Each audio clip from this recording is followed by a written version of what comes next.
प्रधानमंत्री नरेंद्र मोदी आज जम्मू कश्मीर के नेताओं से मिलने जा रहे हैं। इस मीटिंग में जम्मू कश्मीर के भविष्य का रोड मैप तैयार करने पर गहन विचार विमर्श होने की पूरी संभावना है। जम्मू कश्मीर से 5 अगस्त 2019 को आर्टिकल 370 और 35 से हटाने के बाद वहां के राजनीतिक दलों के साथ केंद्र सरकार की ये पहली मीटिंग है। अतीत में भी कांग्रेस हो या बीजेपी, केंद्र की सरकारों ने काफ़ी शिद्दत से ऐसे प्रयास किए थे, लेकिन सवाल उठता है कि उनको हासिल क्या हुआ। आइए जानते हैं इंदिरा गांधी से लेकर मोदी तक भारत सरकार ने अब तक जम्मू कश्मीर के लिए कौन कौन सी पहल की। 1975 में इंदिरा गांधी शेख समझौता। शेख अब्दुल्ला 1953 से ही भारत विरोध के कारण जम्मू कश्मीर में बहुत लोकप्रिय हो गए थे। वो भारत सरकार से जम्मू कश्मीर के साथ 1953 से पहले जैसा बर्ताव करने का दबाव डालते हुए प्रदेश में जनमत संग्रह करवाने की मांग करते थे, लेकिन 1971 के युद्ध में तत्कालीन प्रधानमंत्री इंदिरा गांधी ने पश्चिमी पाकिस्तान, आज का पाकिस्तान के खिलाफ युद्ध में पूर्वी पाकिस्तान, आज का बांग्लादेश के सहयोग के लिए सेना भेजी और जब युद्ध में पूर्वी पाकिस्तान को जीत मिली तो इंदिरा गांधी का कद काफ़ी ऊंचा हो गया। फिर शेख अब्दुल्ला समझ गए कि अब वो भारत सरकार पर दबाव डाल पाने की स्थिति में नहीं है। उन्होंने 1975 में इंदिरा गांधी के साथ समझौता कर लिया। शेख की तरफ से उनके प्रतिनिधि मिर्ज़ा अफजल बेग, जबकि इंदिरा गांधी की तरफ से उनके दूत जी पार्थसारथी ने समझौते पर दस्तखत किया। इस समझौते ने 17 साल बाद शेख अब्दुल्ला को जम्मू कश्मीर के मुख्यमंत्री की कुर्सी दिला दी। 2001 में पंत कमेटी। प्रधानमंत्री अटल बिहारी वाजपेयी ने वर्ष 2001-2 में पूर्व रक्षा मंत्री केसी पंत के नेतृत्व में एक कमेटी का गठन किया। उस वक्त कश्मीर में हिंसा का दौर चरम पर पहुंच चुका था। कश्मीरी विद्रोहियों को पाकिस्तान के आतंकवादी संगठनों का सक्रिय समर्थन प्राप्त था। ऐसे वक्त में बीजेपी के नेतृत्व वाले राष्ट्रीय प्रजातांत्रिक गठबंधन एनडीए सरकार की अगुवाई कर रहे वाजपेयी ने पंत को बातचीत का रास्ता निकालने के लिए चुना।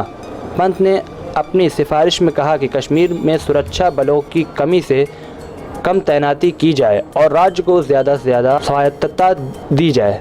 2002 में जेठमलानी कमेटी।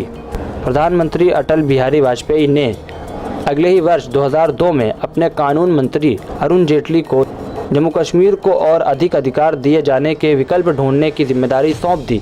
मशहूर वकील राम जेठमलानी के नेतृत्व में कश्मीर कमेटी का गठन किया गया, जिसका काम 2002 के जम्मू कश्मीर विधानसभा चुनाव से पहले वहां के अलगाववादियों से बातचीत करना था। हालांकि इस समिति के गठन की आधिकारिक घोषणा नहीं की गई थी।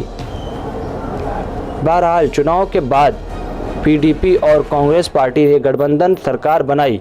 पीडीपी के मुफ्ती मोहम्मद सईद जम्मू कश्मीर के मुख्यमंत्री बने। 2004 में हुर्रियत से वार्ता। जनवरी 2004 में तत्कालीन केंद्रीय गृह मंत्री एलके आडवाणी ने अलगाववादी समूह हुर्रियत कॉन्फ्रेंस के नरम धड़े के साथ बातचीत की। हालांकि उस बातचीत का कोई ठोस नतीजा नहीं निकल सका। जम्मू कश्मीर के पूर्व राज्यपाल एन वोहरा ने इस बातचीत की मध्यस्थता की थी।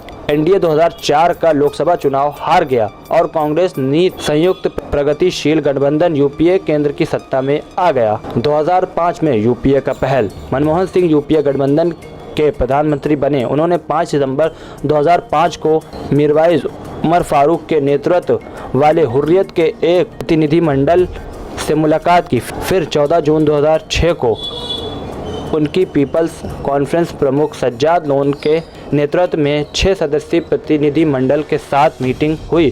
17 फरवरी 2006 को प्रधानमंत्री ने जम्मू कश्मीर लिबरेशन फ्रंट के लीडर यासिन मलिक की अगुवाई वाले एक और प्रतिनिधि मंडल से मुलाकात की। मनमोहन सिंह के कार्यकाल के मुख्यधारा के कश्मीरी राजनीतिक दलों के साथ 3 गोलमेज सम्मेलन हुए, लेकिन विभिन्न मुद्दों पर मतभेद के कारण इनका कोई नतीजा नहीं निकल सका। गांवकर अंसारी कुमार समिति।